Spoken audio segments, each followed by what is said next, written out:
Oh, mabigat yan. Okay. Gas.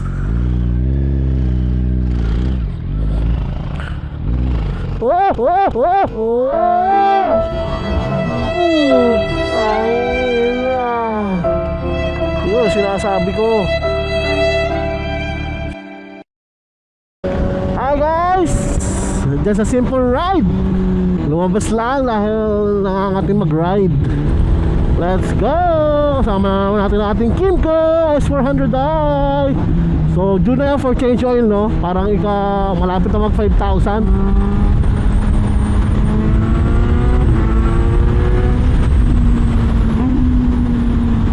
Yeah ba?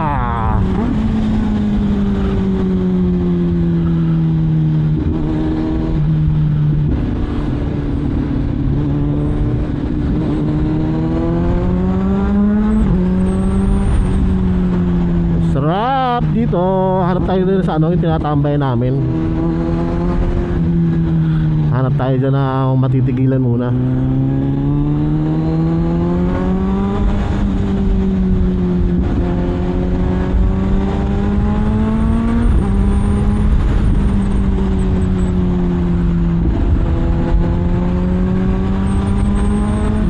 Grabe, sarap na gamitin ito.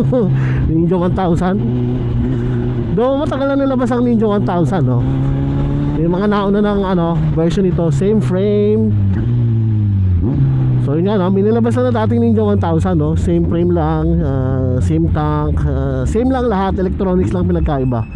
So yung handling noon tsaka ito hindi naman nagbago. So yun nga lang, ngayon lang tayo nagkaroon ng Ninja 1000. Kaya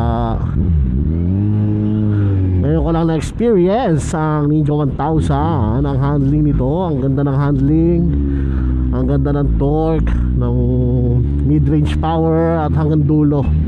So balance na balance talaga ang Ninja 1000 SX. Yung quick shift niya sarap paglaruan. Every time na nagka-quick shift ka, pumuputok.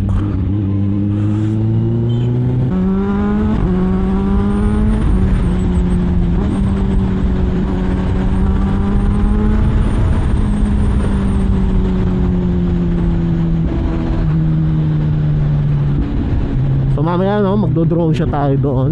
Oo, nakikita niyo yung kabundukan, very clear. Masyadong mataas ang ulap ngayon, kaya kitang-kita natin yung Mount Buntis, ayun, sa dulo. Tapos yung Mount Pico del Oro. So, ito first time natin dadalhin sa Kaibiang Tunnel to. Kahit sobrang lapit ko sa Kaibiang Tunnel, hindi pa natin siya nadadala. So, takbuhan namin sa Kaibiang Tunnel kapag normal days, mga 30 minutes nandun na sa Kaibiang Tunnel. So dahil ngayon ay matao, makikita mo naman sobrang dami sasakyan. So laylo lang, laylo. Makakarating din tayo sa pupuntahan. So gasoline check nga pala kanina sa Tansa, sa Rosario, sa Kawit may nakita akong 55, 56. Lowest na siguro yung 55, no? Mura din doon sa bago umakit ng ng tunnel. Papagas ako doon ng mga 500. Isa sa pinakamaganda kong na-drive na motor, napakadali. Wala kasakit-sakit sa likod, sa kamay. Ko. Grabe. Noong una lang, no? Noong una ko itong dinarive, syempre, gigil ako. Ang lahat ng weight ko nasa wrist ko, so nangalay. Pero ngayon, makapag-adjust na ako, nakagrab na yung paa ko. Itong legs ko sa Thank you.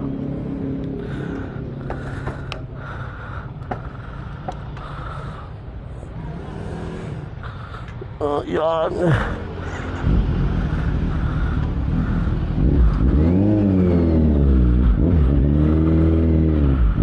The sky is clear.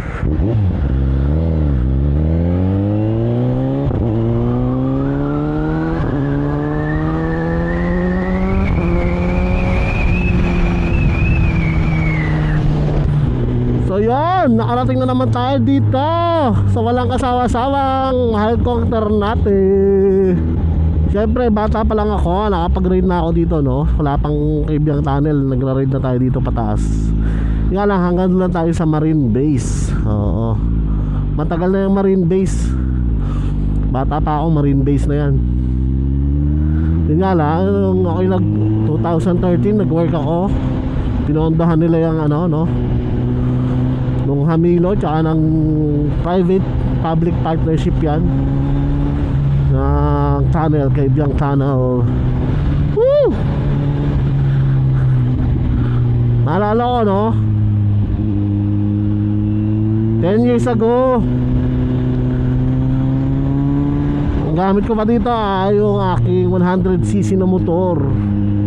Napanalon ako pa sa raffle after 10 years, 11 years, to be exact, 11 years. Naka 1000cc na tayo ngayon. Basic dito sa Batas na to.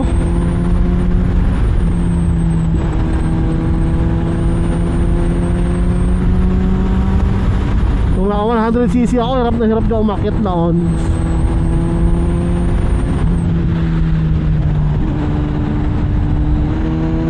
So ang dami natin kasalubong, no? Galing na yun doon sa Kabyang Tunnel. Malamang ang dami nila, oh. May 4 wheels, may 2 wheels, may magkapamilya, may barkada, magkagrupo.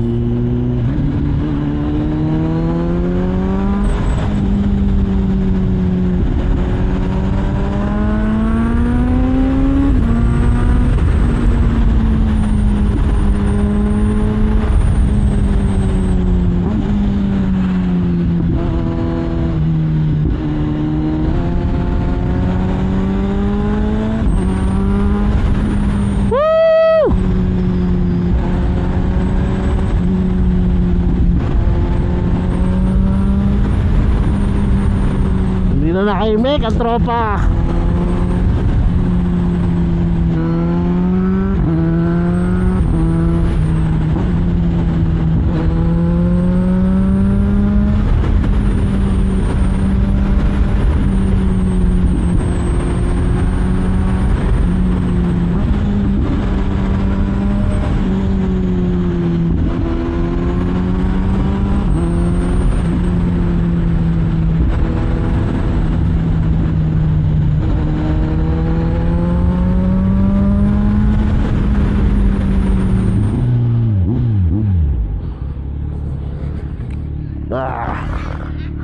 Sarap noon to eh.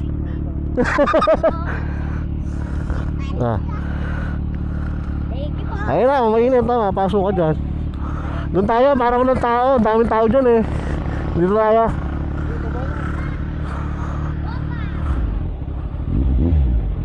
Tigil tayo dito. Tigil muna kami dito.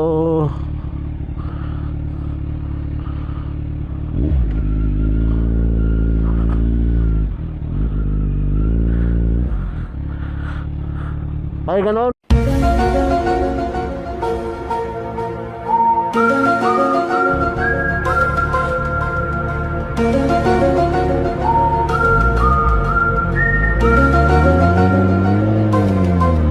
Oh, mabigat yan. Okay. Gas.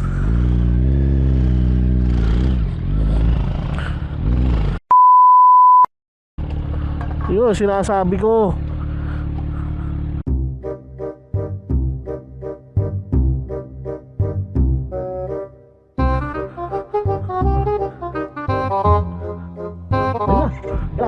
Tama pa sa akin. Sabi sa'yo, tayo mo ako eh.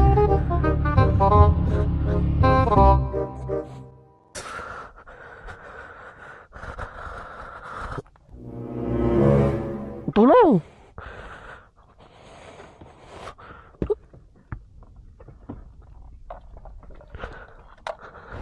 So sa mga subscribers ko, sa mga kakilala na or sa mga nakapanood ng video ko before, binili ko tong S400i para meron tayong pang quick ride pag kailangan natin pumunta sa expressway, or kung nakakati ka lang mag-ride ng scooter, ito yung maganda.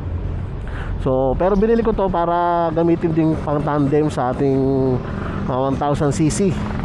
So kung kunyari gusto kong biglang mag-ride, akagin ko lang isa sa mga pinsan ko, meron silang mga gamit na isang pang expressway legal. So una kong binili yung dati, yung Dominar 400, kaso yun, second hand lang, kaya mataas na yung mileage, parang magte 10,000 na. So ito, bumili tayo brand new, bali August ko to binili, ngayon ay September, October, November, December, 4 na buwan na siya. So after 4 months na binyagan ng pinsan ko. Pero yun nga, sabi ko sa inyo, binili ko to para pang extra bike sa expressway. So syempre ipapahiram natin to sa mga pinsan ko na gusto sumama sa akin. Given na yon, kung magasgasan man nila to, or kung saan man nila masagi, madali, may mabali dyan, masira, or tanggap ko yun, walang problema sa akin. Kasi ako yung nagpahiram syempre. So kailangan ano yun, ready ka na sa ganon. Kaya walang, no issue sa akin yun. Kahit na nabagsak to ng pinsan ko, walang problema. So yun nga, shout out kay ano sa yun nga lang talagang ano no, napamura lang ako kasi ang bigat nito eh. Kung nandaganan siya nito, ang paa, talagang ipit ka dito. Buti nakatalon siya no, nakatalon yung pinsan ko. As yun nga, good thing naka-order na tayo ng pyesa agad. Pagka uwi namin nung hapon na yon, umorder agad ako nung gabi. Pero installment lang sa Shopee. Ang maganda dito, ano, nakakuha tayo ng voucher no, parang 750 pesos less. So parang nakuha ko ng mas mababa. Nakuha ko siya ng mas mababa sa SRP, tapos installment pa ng 3 months. Kaya okay lang din. So mamaya ipakita ko sa inyo yung gas-gas no, kung saan yung tama nito. Pero super liit lang. Kasi ano, tumama yung box doon sa kalsada. Kaya kahit ka hindi ko na-orderin eh, kaso shoutout sa Kimco Manila sa Shopee, ang bilis ng kamay nila. Kasi nung time na in-order ko, parang sabi ko, wag ko na orderin kasi napakaliit lang naman eh. Napakaliit lang ng gas-gas, hindi ko naman kailangan. Pero sige, nung pagpunta ko sa Shopee ko, wala pong 5 minutes na pindot na nila. Hindi ko na maka-cancel, kaya okay lang. So dumating na yung parts kanina no. Ang bilis, parang 2 days lang dumating na sa bahay. Okay ka na, bababa ako dito. Tayo muna natin ang makina.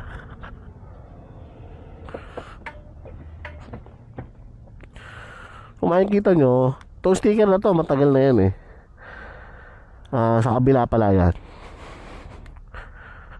Sa kabila meron din yan. Ito ang una ko nilagyan. Kaso since nag-drop nga dun sa kaliwa, napalagay na rin tayo ng isang sticker, which is tumempo dun sa paglalagay natin no. Parang dito lang yung tama. Super liit lang guys, parang ganito. Ito yung tama niya din sa likod oh. Ito, itong puting yan, siguro mga 1 inch. Tapos eh, pwede mo tapalan ng sticker. Ang ano lang dito, yung emblem, napakamahal ng emblem nito guys. Kaya kung order ka nito, wala nang emblem na kasama, bibili mo yan. Pero wala nang problema, emblem lang naman yan. Tapos itong airbox natin, walang tama. Kita nyo naman. Ito lang cover ng crankcase, which is plastic naman to eh. Ano, plastic. Yan o, hindi mo nga napapansin kasi black. Ang kagandahan, tumama sa box ko. Yan o, dito tumama yung impact. Ito kasi sa ano tumama eh, parang yung sa bato, yung pinakalinya sa ano. Tapos dito wala rin naman, konti lang yan no. Side mirror, pwede natin i-repaint yan ng itim. Tapos dito sa handlebar wala. Dito nga wala, gulat ako eh. Kasi papaganyan siya tumama. Tapos dahan-dahan naman kasi ito walang tama. Ito sa black part na to, yan meron konti. Kasi ito, pinakamalaki lang talaga ito sa ilalim. Ewan ko, kita nyo ah. Pero yun nga, good thing umorder na tayo nyan. Ito mura lang eh, nasa 900 pesos. 900 pesos, itong sa harap nasa 3,000 yata, 2,900. 2,900 yata to. Pero nakakatamad baklasin yan, babaklasin mo lahat yan. Tapos sa likod, 3,100. Ito medyo madali lang, tsaka sa ilalim. Kaya ang in-order ko, ito na lang, tsaka sa ilalim. Yun nga, nasa bahay na siya, kaya okay lang naman. So yun, napaka-pogi pa rin naman niya oh. Lalayo ko, diba, napaka-gwapo pa rin. Kaya hindi kailangan ano, walang issue dun sa pagka-drop na yun. Continue pa rin natin siyang gagamitin. Pag nakasakay ka na, hindi mo na makapansin yun. So yun. So eto na yung parts galing dun sa Kimco Manila. So So ito na yung dumating na parts, no. Ayan, genuine parts ng Kimco. Matte deep blue. Talaga palang ang spelling ng matte niya sa part number ay M80 lang. So genuine parts yan. So ang in-order ko lang ay yung sa gilid, no. Sa likod tsaka yung sa harap. Na sa ibaba. So yan. So super liit lang naman, no. Nakakahinayang ikabit kasi super liit lang nung gasgas eh. Lumasos ng 3,000 tapos yun lang ang gasgas. So yan, sticker nga lang pwede yan. So itatabi na lang natin ito para sa in case na may bumili ng ating unit, meron na siyang reserba, no. Tapos ito medyo malaki. Ayan. Sa tabi ng emblem, no. Pero pwede nga sticker lang din yan eh. So ito na yung bago. Wala na nga lang emblem, din natin nalagyan. Ang mahal ng emblem eh. Parang emblem pa lang, nasa 500 na. So, yan, dalawa. So, mangyayari dito, tatabi muna to sa bodega.